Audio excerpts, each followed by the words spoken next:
Hey there everybody, welcome to the Season 3 Season Post Analysis. So, the first thing I'm going to do is, since we're sitting on the last day of a month, I'm just going to pop this forward one day. Oh, we got some news in, and this way we'll get new squad reports and a lot of development, especially since it's May. Alright, let's see what news we got. More players to look at, a couple of international things, and Jolly says he wants to go away, but he's not constantly sitting on the sidelines, so shut up. Okay, so the first thing that we're going to look at is league tables. So here we go. Here's ours. We ended 11 points ahead of Millwall. They lost their last game to Port Vale, which didn't make a difference to us nor Millwall, but it did earn Port Vale a place in the playoffs, so well done for them. Peterborough, Sheffield, and Swindon will join Port Vale for the playoff promotion spots. I don't know the results of those yet. This is immediately after that last match, so I'll let you know what happened at the in the next video at the beginning of our next season. Just go down here and have a look at the bottom of the table. Northampton are going down. We knew that for a long time, but with a negative 108 goal differential, that's just pathetic. With them are Scunthorpe, Dons, who we just drew against, and Dagenham are going back down as well. So let's skip out of there. That's everything. Let's go look at the other leagues, see what happened. We don't care about Argentina nor Australia, or Austria, Belgium, Chile, Colombia, Denmark. Here we go. Premier League. It looks like there's 2 games left, I think, here. Oh, no, there's actually 3 games left for most teams except for Southampton and Liverpool. But Chelsea still sitting up on top. But it's not as far and away decided as it has been in previous years. We'll look down here. It looks like we're going to have to deal with Reading probably. Actually, doing a quick bit of math here. Yeah, Burnley and Reading are guaranteed to be relegated, so those are the 2 teams that we'll have to play in the Championship next year. Looking at the Championship, Crystal Palace and Watford, I think, have earned their way back up. And there's no colours here, so I'm not sure exactly how many teams are going to... I think it's the top 2 plus a playoff, so Cardiff, Fulham, Nottingham, and Leicester, I think, are going to play off to go up. And let's go back to Premier. Who else might go down?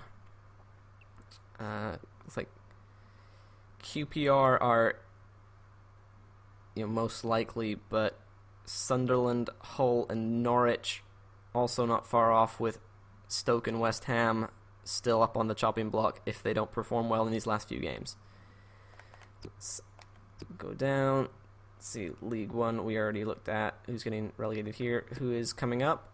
Plymouth Argyle will make their triumphant return. They still have a match to play, and they're already on 100 points, so fair play to them.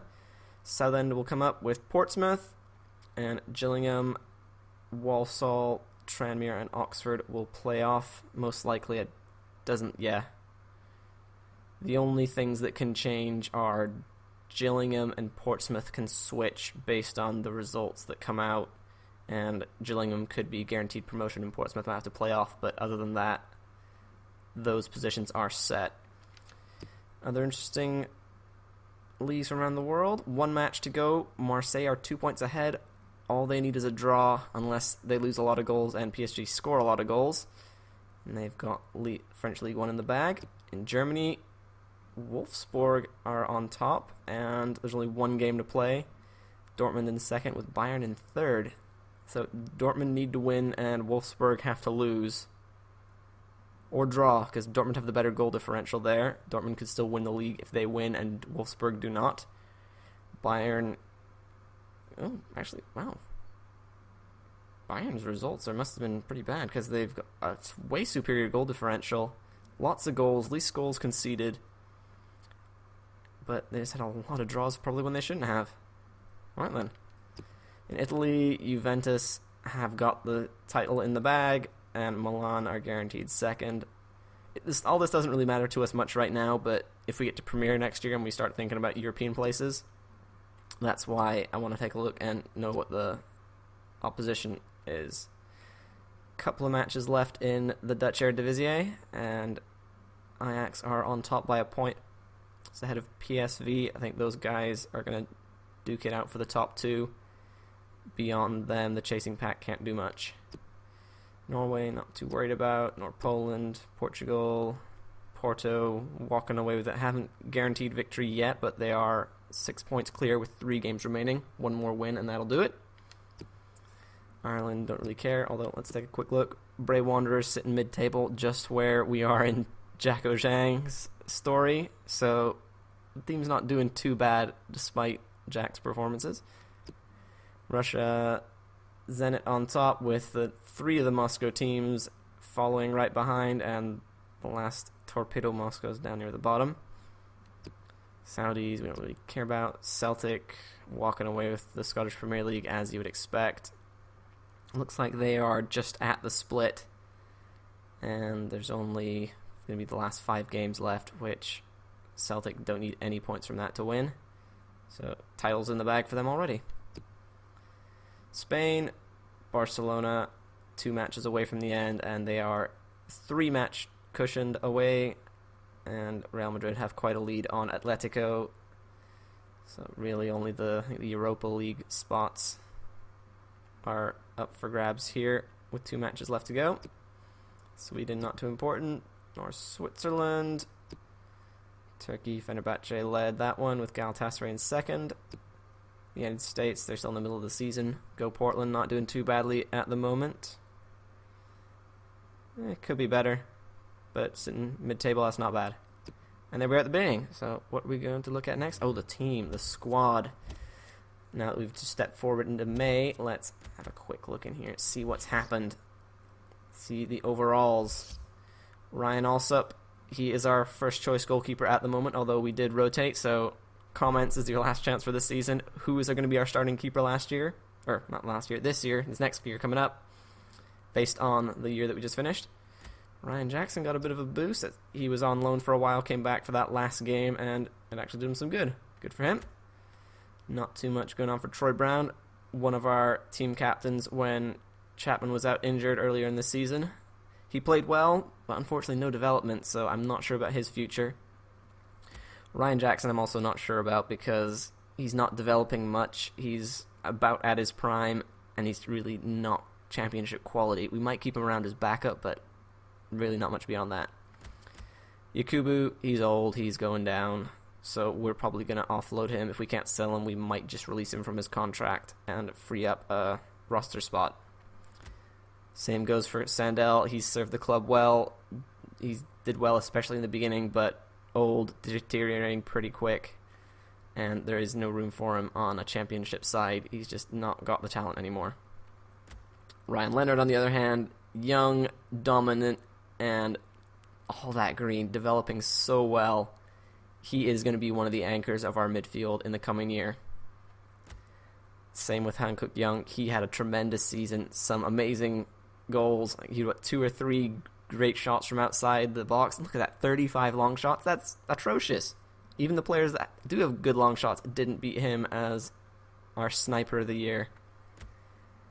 Adam Chapman lost a little bit of his physicals due to the injury earlier, but a little bit of development. I'm not sure he'll go too far, but he's still going to be a strong part of our team.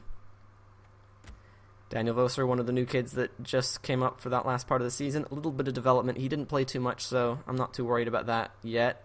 We might send him out on loan next year. We might keep him around to, get some first-team experience. We'll figure that out once we get there. Lyle Taylor, decent development, although he is getting on in age. His future is up in the air. I'm not sure if I'm going to keep him yet. He played fairly well, grabbed a goal over the season, but he's actually fairly balanced up front. He's got some good strength and the speed, so he might be useful. It's hard to tell at the moment. Christian Jolly, he is one of our top scorers. Of course, there is a tie this year. He was given the last chance to score in the final match, and Tony Watt was left on the reserves, but Jolly couldn't find the net, so they will share the honors of top scorer this season. Unfortunately, no one picked him in the competition, so again, no prize going out. A little disappointing. Let me give something to someone. Somebody pick correctly next year, please. Scott Hayworth is the young keeper who came up. I think he asked to come up off the youth squad because he thought he was good enough, and he has played really well. Some good, solid development. if he keeps up the gains to the stats, he could be our backup keeper.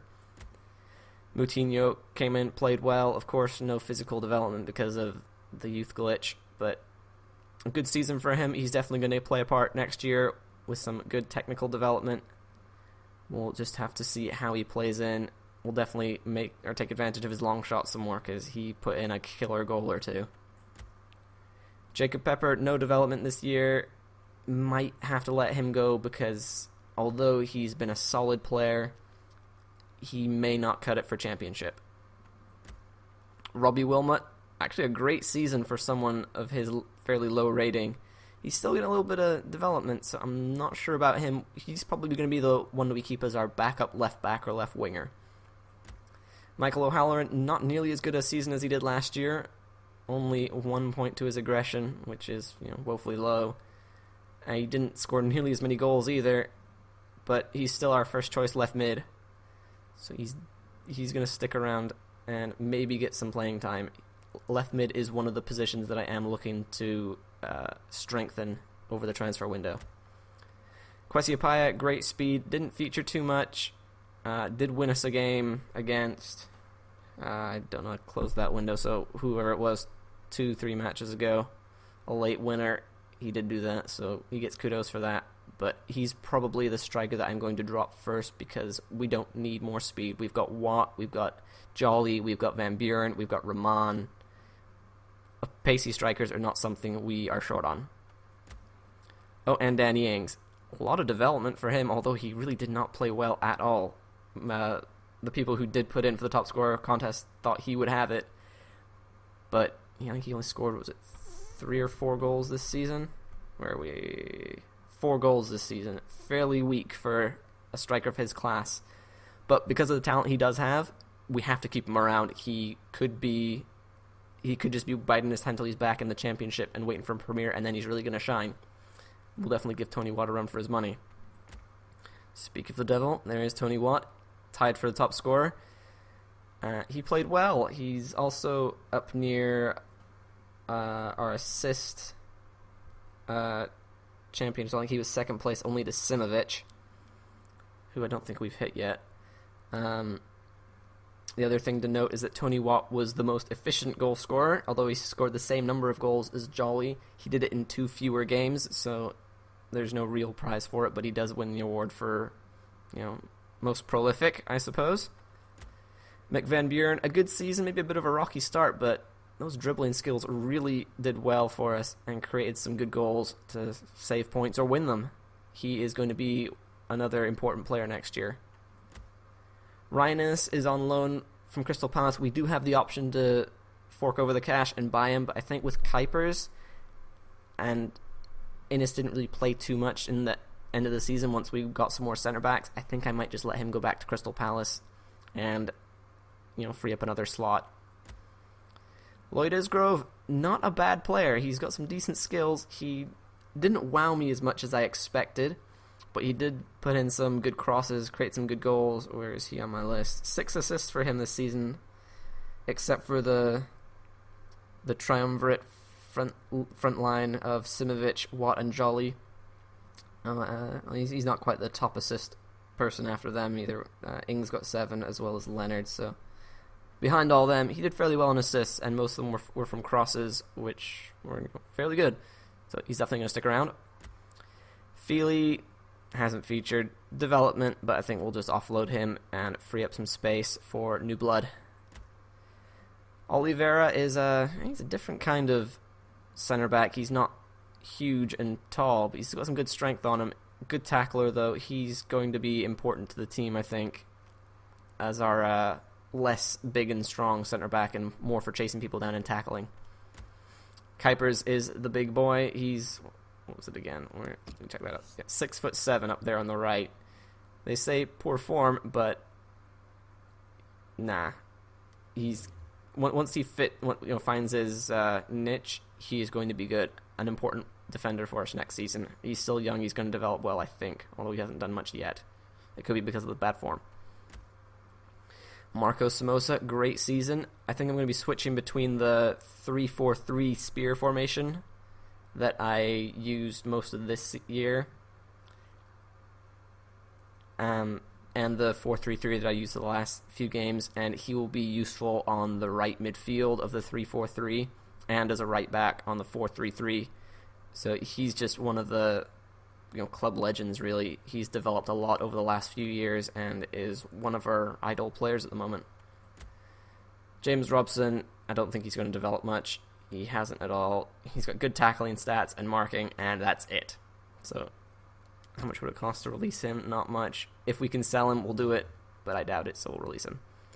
Sorry, Robson, but you screwed up in an important time, and it was bad. Charlie Coots has gained a point, which is great, since he just joined us from the Youth Academy. He's got high potential, and that's one of the things that I'm going to be looking for in the future. Remo Fokete, solid season for him, strong defender, and still really young. Again, glitch, so he's not going to gain any physicals.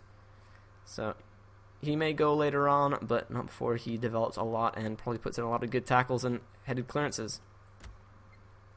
Jugu hasn't featured too much, solid in the physicals, but with no development over 3 years. I think this may be his last year. We might keep him around as backup, but we'll just have to see.